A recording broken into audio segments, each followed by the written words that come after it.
Simple présence. Pourquoi avoir intitulé cette vidéo de ce titre curieux, Simple présence? Eh bien, c'est extrêmement simple, c'est parce que nous ne sommes pratiquement jamais dans cette simple présence qui est l'attitude essentielle qui permet d'accéder à un état mental stable et vecteur de bonheur. Dans la vie courante, nous sommes perpétuellement dans une agitation mentale qui nous éloigne de la sérénité. Pendant la méditation, nous apprenons à détendre notre mental. Nous mettons notre corps au repos, nous le relâchons et nous faisons en sorte que l'ensemble de nos muscles soit absolument détendu. C'est le premier pas vers cette simple présence. Par exemple, pendant que vous écoutez cette vidéo, j'espère que vous ne pensez pas à autre chose, sinon vous loupez la moitié de ce que je dis. Pourriez-vous en même temps décrire un attachement auquel vous vous accrochez? De fait, vous êtes plongé dans la vidéo. Tout votre mental et toute son énergie est en principe accaparé par le contenu de ce que je vous dis.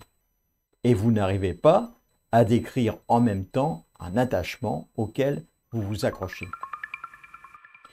Dans cet instant même, votre ego a disparu, à moins que la machine à blabla ne s'étant pas arrêtée, vous continuez à penser à autre chose. C'est d'ailleurs ce qui fait que peut-être vous avez déjà oublié ce que je viens de dire. Dans la vie ordinaire, les attachements sont extrêmement nombreux. En règle générale, on est très attaché à sa personne, on est très attaché à sa façon d'être, et donc au reflet de notre ego, à l'image que nous renvoyons vers les autres. Toute chose totalement futile. Nous sommes également attachés aux objets qui nous entourent, et nous pouvons aussi constater que les personnes qui n'ont aucune démarche spirituelle sont plongées dans une quête perpétuelle d'objets qui les encombrent et dont ils sont incapables de se séparer. Eh bien, de mon point de vue, cela est triste, car cela passe à côté de leur vie. Mais bon, peu importe, après tout, me direz-vous, c'est leur problème. Nous comblons dans la vie notre ennui par l'acquisition de tout un tas de petites choses inutiles, que ce soit des objets, mais aussi de la reconnaissance, ne l'oublions pas, et puis aussi, bien sûr, et c'est essentiel, de l'amour. Bref, nous sommes perpétuellement en quête de nouveautés et de reconnaissance. Ce mouvement, qui est en quelque sorte naturel, sert de cache-sexe à la réalité, à notre réalité. Et ce faisant, nous passons à côté de la grande question. L'être humain est le seul animal de la création capable d'anticiper la conséquence de ses actes. C'est également la seule créature, de ce que nous pensons, capable de se projeter dans une action ou dans un futur hypothétique. Cette projection a quelquefois des conséquences parfaitement dramatiques. Alors pourquoi est-elle dramatique? Eh bien parce qu'à partir d'un certain âge, soudain, on constate que le nombre d'années que l'on a déjà vécues n'est déjà plus au rendez-vous de notre futur.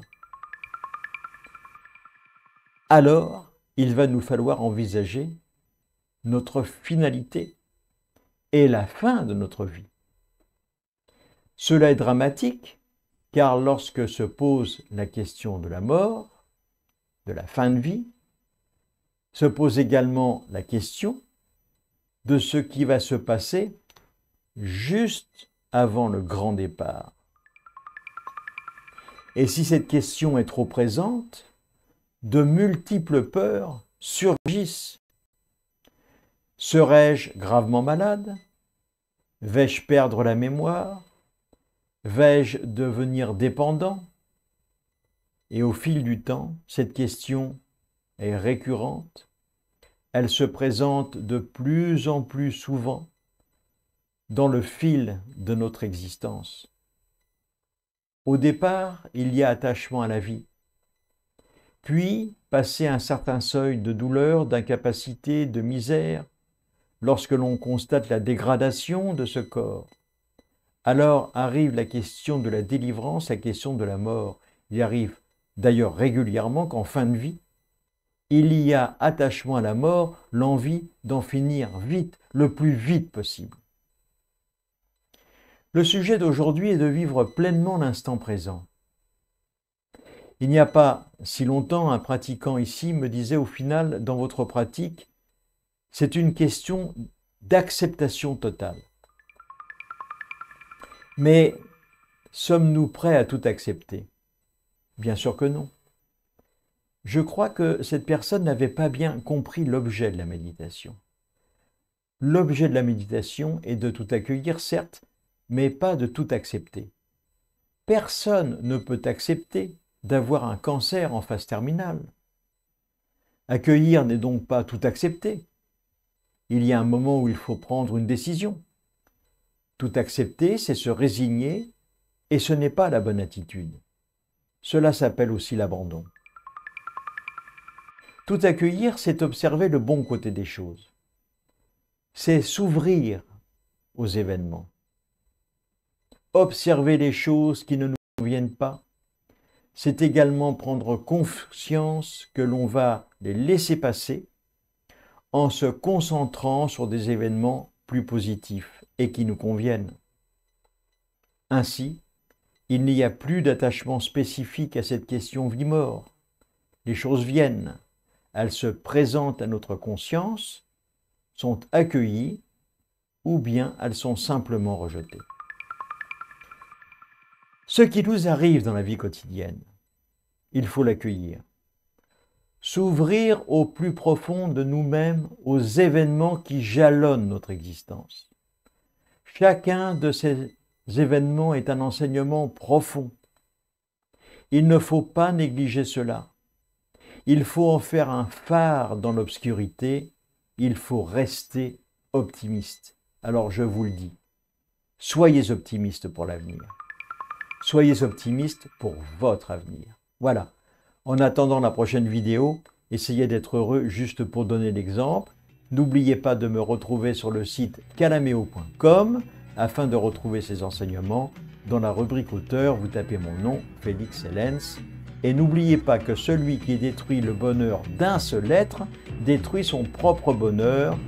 Que penser alors de celui qui détruit le bonheur d'une population entière?